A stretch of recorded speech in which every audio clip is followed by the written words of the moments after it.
नमस्कार दोस्तों।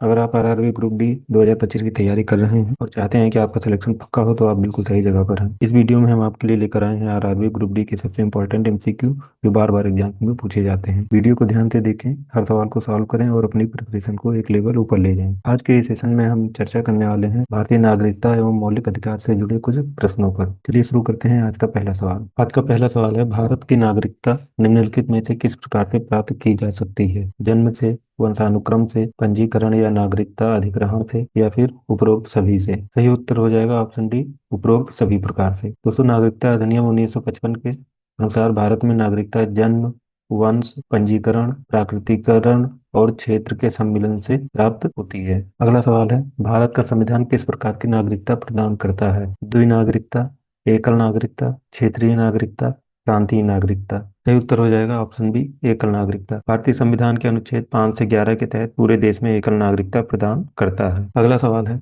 भारतीय नागरिकता के लिए आवेदन से पहले न्यूनतम निवास अवधि क्या है? 5 वर्ष, 7 वर्ष, 10 वर्ष, 12 वर्ष? सही उत्तर हो जाएगा ऑप्शन ए, 5 वर्ष। प्राकृतिकरण की प्रक्रिया में व्यक्ति को कम से कम 5 वर्ष तक भारत में रहना आवश्यक है। अगला सवाल है, भारत में नागरिकता प्राप्त करने का नियम कौन बनाता है? राष्ट्रपति, संसद, सर्वोच्च न्यायालय, राज्य सरकारें? सही उत्तर हो जाएगा ऑप्शन बी, संसद। संविधान का अनुच्छेद 11 संसद को नागरिकता संबंधी कानून बनाने की शक्ति प्रदान करता है। अगला सवाल है, किस मामले में सुप्रीम कोर्ट ने मूल अधिकारों पर डीपीएसपी की प्रधानता को निरस्त किया? गोलकनाथ मामला, केशवानंद भारती मामला, मिनर्वा मिल्स मामला, शाहबानो मामला? सही उत्तर हो जाएगा ऑप्शन सी, मिनर्वा मिल्स मामला। मिनर्वा मिल्स 1980 में सुप्रीम कोर्ट ने कहा कि डीपीएसपी मूल अधिकारों से ऊपर नहीं हो सकते हैं। किस अधिकार को डॉक्टर भीमराव अंबेडकर ने संविधान का हृदय और आत्मा बताया था? समानता का अधिकार, स्वतंत्रता का अधिकार, संवैधानिक उपचार का अधिकार, शिक्षा का अधिकार? सही उत्तर हो जाएगा ऑप्शन सी, संवैधानिक उपचारों का अधिकार। अनुच्छेद 32 नागरिकों को अपने मौलिक अधिकारों की रक्षा के लिए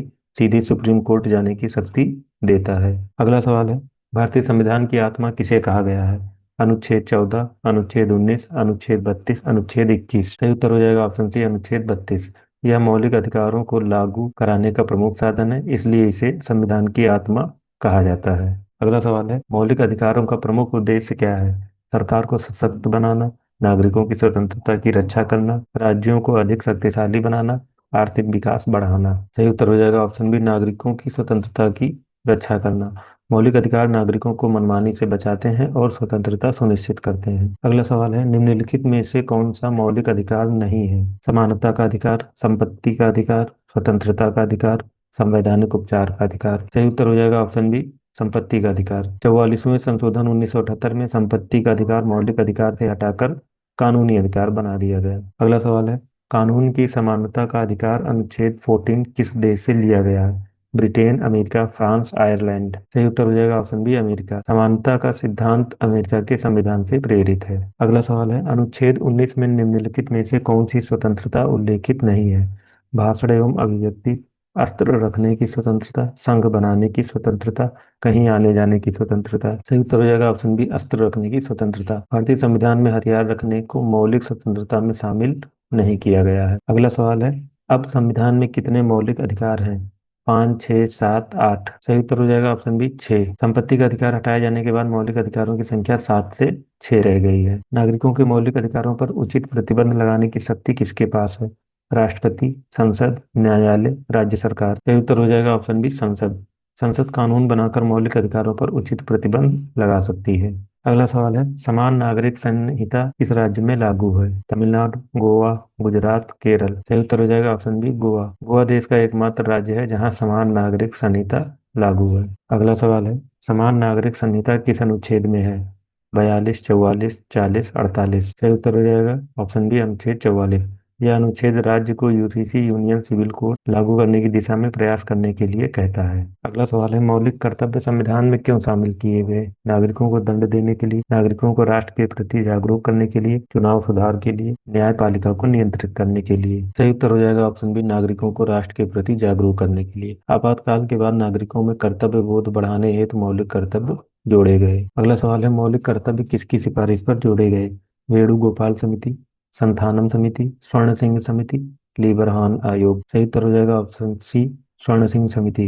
42वें संशोधन 1976 के माध्यम से स्वर्ण सिंह समिति की सिफारिश पर इन्हें जोड़ा गया। अगला सवाल है, निम्नलिखित में से कौन राजकीय भाषा नहीं है? हिंदी, संस्कृत, अंग्रेजी, तमिल। सही उत्तर हो जाएगा ऑप्शन सी अंग्रेजी। सही उत्तर हो जाएगा ऑप्शन सी अंग्रेजी। दोस्तों, अंग्रेजी सहायक आधिकारिक भाषा है, राजकीय भाषा नहीं है। अगला सवाल है, नौकरी में समान अवसर का अधिकार किस अनुच्छेद में है? 14, 15, 16, 17। सही उत्तर हो जाएगा ऑप्शन सी 16। अनुच्छेद 16 सार्वजनिक रोजगार में समान अवसर की गारंटी देता है। अगला सवाल है, मूल अधिकारों की संकल्पना भारत ने किस देश के संविधान से ली?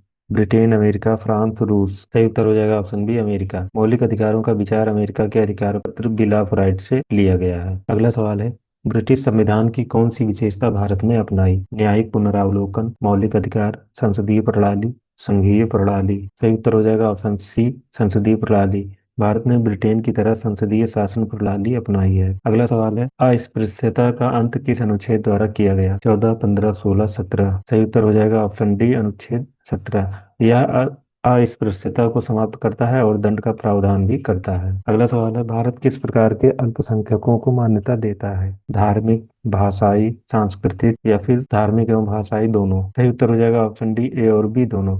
भारत में धार्मिक एवं भाषाई दोनों प्रकार के अल्पसंख्यकों को मान्यता दी जाती है। अगला सवाल है, निम्नलिखित में से कौन राज्य सूची में नहीं है? पुलिस, कृषि, रक्षा, स्थानीय सरकार। सही उत्तर हो जाएगा ऑप्शन सी रक्षा। रक्षा केंद्र सूची में आती है। अगला सवाल है, रिटें यानी परमादेश, बंदी, प्रत्यक्षीकरण आदि कौन जारी करता है? राष्ट्रपति, प्रधानमंत्री, सुप्रीम कोर्ट और हाई कोर्ट या फिर संसद। सही उत्तर हो जाएगा ऑप्शन सी सुप्रीम कोर्ट और हाई कोर्ट। अनुच्छेद 32 और 226 के तहत रिटें जारी की जाती है। अगला सवाल है, मौलिक अधिकारों के बारे में सुनवाई का अधिकार कौन देता है? राष्ट्रपति, सुप्रीम कोर्ट, संसद, प्रधानमंत्री। सही उत्तर हो जाएगा ऑप्शन बी सुप्रीम कोर्ट। अनुच्छेद 32 नागरिकों को सीधे सुप्रीम कोर्ट में जाने का अधिकार देता है। अगला सवाल है, कौन सा अधिकार व्यक्ति की स्वतंत्रता सुनिश्चित करता है? अनुच्छेद 19, अनुच्छेद 21, अनुच्छेद 22 या फिर सभी। सही उत्तर हो जाएगा ऑप्शन डी सभी। तीनों अनुच्छेद मिलकर व्यक्ति की स्वतंत्रता एवं सुरक्षा सुनिश्चित करते हैं। तो दोस्तों, आज के आरआरबी ग्रुप डी एमसीक्यू यहीं खत्म होते हैं। उम्मीद है आपको यह वीडियो आपकी तैयारी में जरूर मदद करेगा। अगर आपको वीडियो अच्छा लगा हो तो लाइक, शेयर और सब्सक्राइब जरूर करें, ताकि आने वाले और भी इंपॉर्टेंट एमसीक्यू और एग्जाम अपडेट्स आप तक सबसे पहले पहुंचे। मिलते हैं अगले वीडियो में नए सवालों और नई जानकारी के साथ। तब तक के लिए पढ़ते रहिए, आगे बढ़ते रहिए। धन्यवाद।